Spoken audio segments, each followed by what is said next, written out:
За сайн бацгаана бүгдээрээ. Та бүхэндээ зориулсан бизнесийн англи хэлний 100 өдрийн чаленж маань эхэлж байна. Бүр 5 шинэ үг оруулаад жишээ өгүүлбэр өгөөд ингээ явах болно.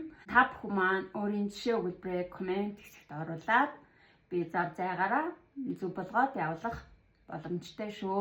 Нэгдүгээр үг маань Ermenio орлого гэсэн утгатай. Компани бүтээгдэхүүн үйлчлэгээ зарж борлуулад зардал хасагдаагүй нийт орлогыг хэлдэг. For example, our company increased its revenue by 15% this year. Энэ манай компани орлого энэ жил 15%-аар нэмэгдсэн гэсэн утгыг илэрхийлж байна. Хоёр дахь үг маань profit. Компани үйл ажиллагаа явуулаад нийт олсон орлогоос зардлаасаад үлдсэн мөнгийг хэлдэг. The company made a good profit last month. Тус компани өнгөрсөн сард ихээхэн хэмжээний ашиг хийсэн гэсэн утгыг илэрхийлж байна. Гурав дахь үг маань investment, хөрөнгө оруулалт гэсэн утгатай. Хувь хүн ашиг олох, мөнгө олох зорилгоор бизнес төсөөл хөрөнгөд мөнгө оруулахыг хэлнэ. For example, they made a large investment in new technology.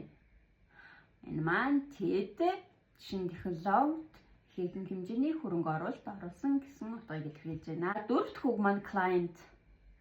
Client гэдэг бол харилцагч гэсэн утгатай. Компани үйлчлэгийг авч төлбөр төлдөг хувь хүн буюу байгууллагыг хэлдэг. For example, we have a meeting with important client tomorrow. Бид маргааш маш чухал харилцагчтай уулзалттай гэсэн утгыг илэрхийлж байна. Тав дахь үг маань negotiation. Энэ бол хэлэлцээр гэсэн утгатай. Хэлэлцээр гэдэг маань хоёр буюу түүнээс дээш таалда ярилцаж тохиролцоонд хүрэх үйл явцыг хэлдэг байгаа. For example, the negotiation between the two companies lasted several hours. Энэ маань юу гэсэн утгыг илэрхийлж байна гэхээр хоёр компани дундах хэлэлцээр хэдэн цаг үргэлжилсэн гэсэн утгыг илэрхийлж байна. Please join my business English challenge. Bye bye. See you later.